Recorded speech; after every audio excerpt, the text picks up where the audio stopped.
Tata Motors limited. अगर Tata Motors की दोस्तों बात करें तो इस कंपनी से रिलेटेड भी कुछ बड़ी खबर हमें आने वाले कल में सुनने को मिल सकती है। अब देखो, आईपीओ की बात हम कर रहे थे, एचडीएफसी बैंक की सब्सिडरी की आईपीओ हमें देखने को मिलेंगे, तो हो सकता है कि आगे चलकर हमें टाटा मोटर्स के भी कुछ बड़े आईपीओ देखने को मिले, मतलब इनकी भी कुछ सब्सिडरी है जिसके आईपीओ हमें फ्यूचर में देखने को मिल सकते हैं। तो मेनली पॉसिबिलिटीज़ है कि 8 आईपीओ आ सकते हैं टाटा ग्रुप के, जिसमें कुछ बड़ा नाम आपको टाटा मोटर्स के तरफ से भी आता हुआ दिख सकता है, जिसमें एक नाम आपको देखने को मिलेगा टाटा कैपिटल का। अब टाटा कैपिटल जो है एक एनबीएफसी कंपनी है। रिसेंटली इसके Q4 के रिजल्ट में जो प्रॉफिट्स हैं वो ईयर ऑन ईयर बेसिस पे 31% से हमें ग्रो करते हुए नजर आए थे, जो कि काफ़ी इंप्रेसिव नंबर था। और उम्मीद यहाँ पर यह है कि टाटा कैपिटल के भी आईपीओ हमें जल्दी देखने को मिलेंगे इसी साल, जिसमें चांसेस है कि टाटा कैपिटल जो है वो $2 बिलियन रेज कर सकती है इस आईपीओ के ज़रिए, और टाटा कैपिटल का जो वैल्यूशन रहेगा वो करीब $11 बिलियन का रहेगा। अब देखो, आरबीआई गाइडलाइंस के हिसाब से जो भी टियर 1 कंपनीज़ हैं वो मैंडेटरी हो चुकी हैं कि अब उनको लिस्ट होना पड़ेगा। तो टाटा कैपिटल भी टियर 1 कंपनी की कैटेगरी में ही आती है, तो हो सकता है कि आपको सितंबर 25 तक, यानी कि 2025 की बात हो रही सितंबर तक, इसके आईपीओ की भी अपडेट्स देखने को मिल जाए।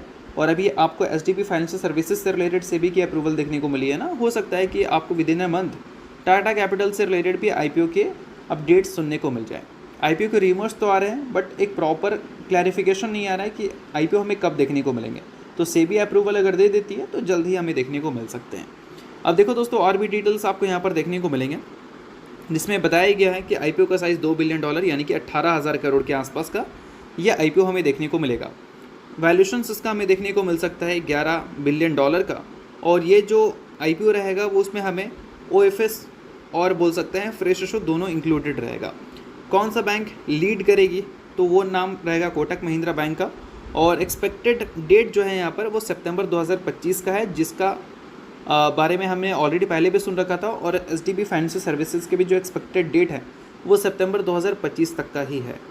अब इन सारी चीज़ों के बाद दोस्तों ये जान लेते हैं कि टाटा कैपिटल के अगर आईपीओ हमें देखने को मिलते हैं तो इससे टाटा मोटर्स को क्या फ़ायदा होगा। तो देखो दोस्तों, मैं बता देना चाहूँगा कि टाटा कैपिटल के अगर प्रोमोटर की बात करें तो इसकी मेजॉरिटी स्टेक्स अभी के टाइम पे अगर हम देखें तो टाटा सन्स ही ओन करती है, जो कि करीब 92.83% है।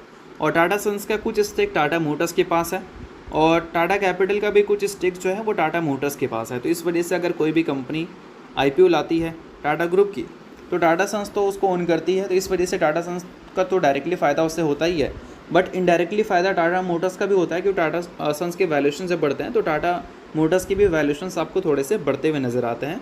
अब ये सारे जो आईपीओ हैं अगर आती है जल्दी तो इससे टाटा मोटर्स जैसी कंपनीज़ भी आपको फोकस में रहती हुई देखने को मिलेगी।